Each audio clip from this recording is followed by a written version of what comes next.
मनोज दादा पाटील ही मराठा समाजासाठी आरक्षणासाठी खूप प्रयत्न करत आहे, ती जीवाचं रान करून. पण आत्ता काय व्हायला लागले, जो माझा मराठा समाज आहे तो कुठंतरी भरकटला चाललाय, फूट पडत आहे, एकजूट राहिलेला नाही. आणि फूट पाडायला पण काही लोक कारणीभूत असतात, कारण त्यांना हे सक्सेस नाही होऊ द्यायचं. तर मी मराठा समाजाला एक उदाहरण देते. आत्ता ठीक आहे, तुम्हाला पण वाटत असेल, कारण तुम्ही कामधंदे सोडून दादांच्या मागं पळालेत, दादांना साथ दिली, सोबत राहिलेत, त्यासाठी मनापासून आभारच आहेत. पण तशीच एकजुटी राहू द्या, ही कळकळीची विनंती आहे. ठीक आहे, आता तुम्हाला वाटत असेल की बाबा, कारण कसं असते, आता आपल्यात काही गोरगरीब असतात, त्यांच्या हातावर पोट असतात, कष्ट करून खातात, पण वेळ वाया घालवून ते दादांच्या पाठीमागं आले. आणि तुम्हाला दादांनी काही घेतलेले निर्णय कदाचित तुम्हाला चुकीचे वाटणं साहजिक आहे. पण तुम्हाला सांगू का, आपल्याला जर लांब उडी मारायची असेल तर आधी 2 पावलं मागं जावं लागतं, हे दादांना कळतं आणि त्यांनी तेच केलेलं आहे. आणि आता तुम्हाला काय वाटतं की वर्षभर झालंय चालू आहे, तरी आतापर्यंत कुठं काय भेटलं आणि पुढं तरी नाही भेटणार. तर एक सांगू का, तुम्हाला एक उदाहरण देते मी. मला सांगा, तुम्ही एखादं फळाचं झाड लावलं, म्हणजे रोपटं छोटंसं आणून लावलं, तर लगेच 2 दिवसात फळं येतात का हो त्याला? आपल्याला त्यालाही वाट बघावं लागती, खूप प्रयत्न करावं लागतात. त्या झाडाला पाणी घालावं लागतं, खत घालावं लागतो, मग ती झाड हळूहळू वाढतं. कदाचित आपण लावलेलं जे झाड असतं ना, आपण लावलेलं, ती झाडाचे फळं खायला आपण काही वेळा राहतही नाही, कारण त्या झाडाची वाढ व्हायला, त्याला फळं लागायला एवढा वेळ जातो. तसं आत्ता जे आरक्षणाचं झाड जरांगे पाटील म्हणा किंवा आपण लावत आहोत ना, कदाचित ह्याचे गोड फळं आपले पुढं पोरं चाकतील ना, आपल्या पोरांचं कल्याण होईल ना. आत्ता ते रोपटं छोटं आहे, ते रोपटं वाढवायला ना आपल्याला खूप संघर्ष करावा लागणार आहे. आणि संघर्ष करण्याची सुरुवात तर दादानी केलेलीच आहे की हो, ती स्वतःच्या कुटुंबाचा विचार करत नाहीत. मग भलेही कुणी काही बोलू द्या ना, आपण एकमतानं आणि ठाम राहिलं पाहिजे. आपण एकमतानं आणि ठाम राहिलं पाहिजे.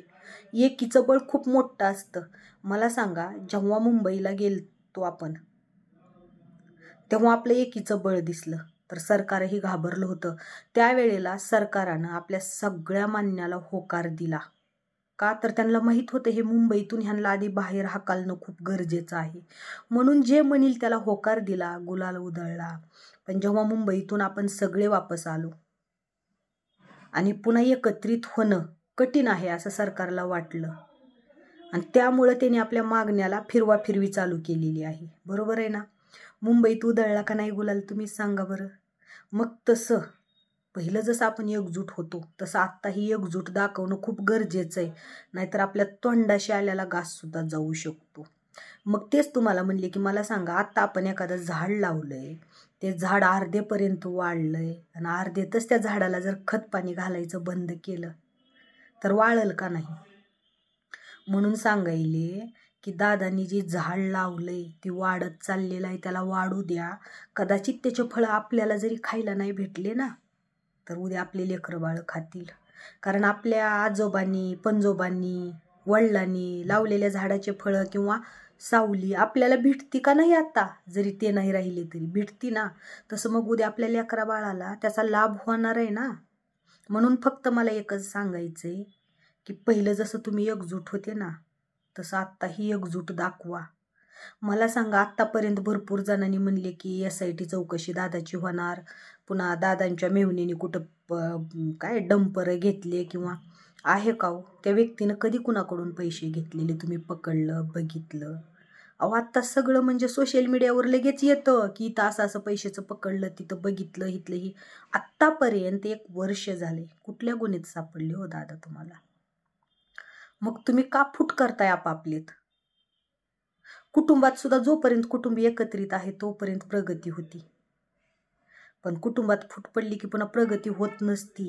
आणि आपण मराठा समाज तसं सगळे आहोत ना, तर एक कुटुंब आहोत. आणि उद्या आपल्या लेकरा बाळांचं कल्याण व्हावं असं वाटत असेल तर दादाला सपोर्ट करा. तुमचे गैरसमज, एकदा का आपल्याला आरक्षण भेटलं की जे तुमच्यात गैरसमज झाले दादाविषयी, ते आपोआप दूर होतील. आणि मला एकच म्हणायचं आहे की आत्तापर्यंत दादा तुम्हाला कुठल्या चुकीत कुठल्या गुन्ह्यात सापडले. ठीक आहे, आता ह्या राजकारणामुळं तुम्हाला काही निर्णय दादांचे चुकीचे वाटले असतील की आपण उभा करू, परत त्यांनी केलं नाही, किंवा वाटले असतील आणि स्वाभाविक आहे. पण त्याच्यासाठी काहीतरी मोठे कारण हे असतील की दादांनी माघार घेतली. नाहीतर माघार घेणारेतले दादा नाहीतच. म्हणून फक्त आता मला एक म्हणायचं आहे की खरंच सपोर्ट राहू द्या. एकजूट खूप महत्त्वाची असते. आता मी फक्त माझे विचार मांडते. मला माहिती आहे काही जणाला माझे विचार पटतील आणि काही जणाला पटणारही नाहीत.